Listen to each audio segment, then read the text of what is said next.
friends, Rebecca here, the Dragon Librarian from Farmington Community Library, and we're here today to talk to you about a book series that I've loved for a really long time, and I just recently revisited it, and it was still just as fantastic as the first time I read it, which is an amazing feeling to have.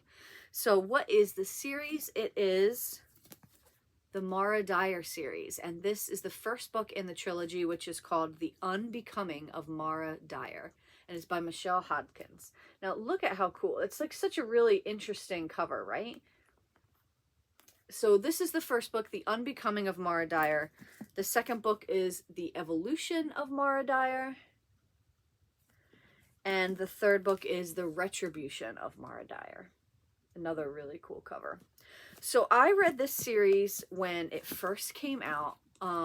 Geez, probably back in 2011 or 2012.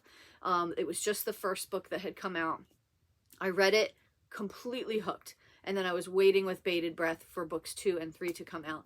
There is a, as I'm speaking now, there is a spin-off trilogy also that is out about another one of the main characters in this series. But I haven't read that yet, so I'm not going to talk about that in this video. I just want to focus on the main series here. So it is a trilogy. All 3 of the books are out now, so which is really good. And I highly, highly recommend checking all 3 of them out at the same time, even if you're not a fast reader, because the cliffhangers in this series are monstrous.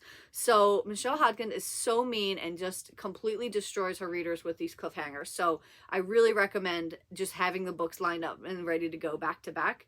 And then you don't have to suffer like I did and wait like a year between each one. So like I said, I recently revisited this series, which is something I love to do.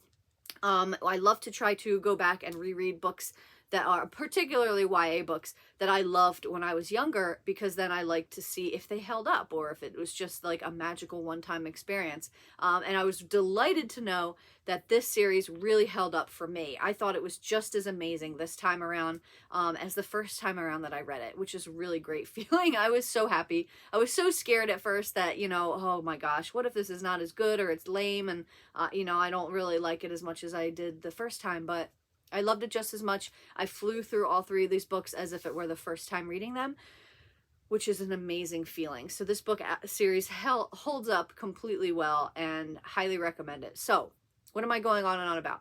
Well, this is one of those series that's kind of a little bit of a genre bending series. It's not really one particular genre, but a kind of a blend of a few of them. So I would first and foremost primarily label this one as a mystery. Because there is a huge mystery at the heart of the story that the main character Mara is trying to solve.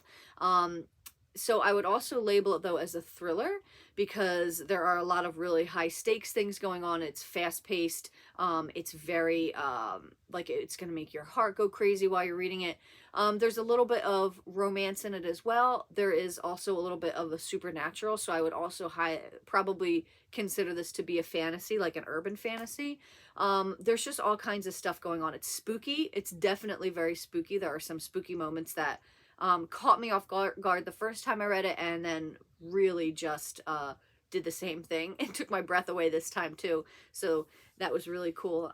So this is about a girl named Mara Dyer who, as she tells us in the beginning, is not her real name. So I just want to read like the first little like tiny thing in the beginning, which is like a letter that she's writing that says, "My name is not Mara Dyer, but my lawyer told me I had to choose something."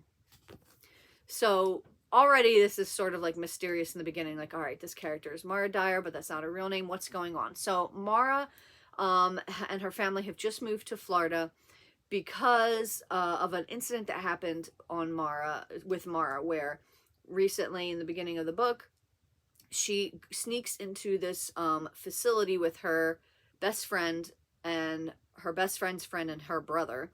So they all sneak into this closed old mental facility. And, you know, it's like a rundown building, but it's like a spooky thing that teens like to do, is break into this building and like try and see if they see any ghosts or whatever. So while they're doing this, there is a bad accident. The building collapses and Mara is the only one who lives. So she's just this young teen girl, has to deal with the fallout from her best friend and, you know, a couple other teens dying. One of them was her boyfriend that died, who was the brother of the other friend. So she lost her best friend, she lost her boyfriend. She's got a lot going on mentally, right? So the family decides it's time for a new start. They're moving down to Florida. Primarily it's Florida because her dad is a lawyer and gets picked to be on this really big notorious case that's going on. So as she starts to try to pick up the pieces of her life, she realizes that everything is not how it should be. She doesn't remember the night of the accident at all. She just remembers waking up. She remembers going there and not anything that happens during it, and then remembers waking up.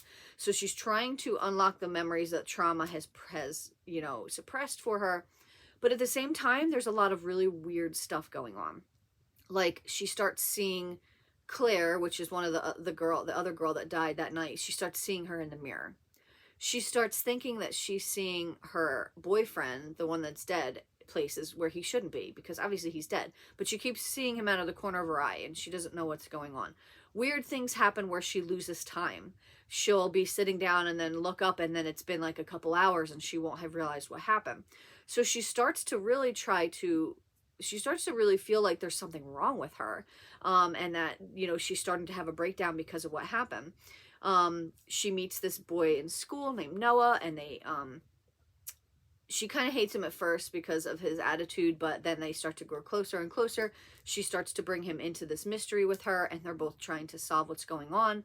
I can't give too much away about the mystery, because it's just so many twists and turns that I don't want to give it away. I want you guys to read it and experience it for yourself. But just know that there are lots of twists. There are mysteries under mysteries. And, as soon as you unwrap one thing, there's something else going on that you're trying to figure out. So if you like mysteries, if you like twisty thrillers, if you like books that are going to give you a little bit of a chill, there's this one part where she's in her house and she looks down the hallway and all the pictures are like crooked on the wall, and I don't know why, but that freaked me out so bad.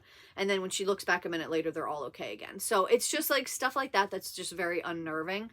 It's such a good series, and you're gonna have to read all three of them, like I said, because there's total cliffhangers throughout the series that are just like, they're so awful, but they're so good at the same time.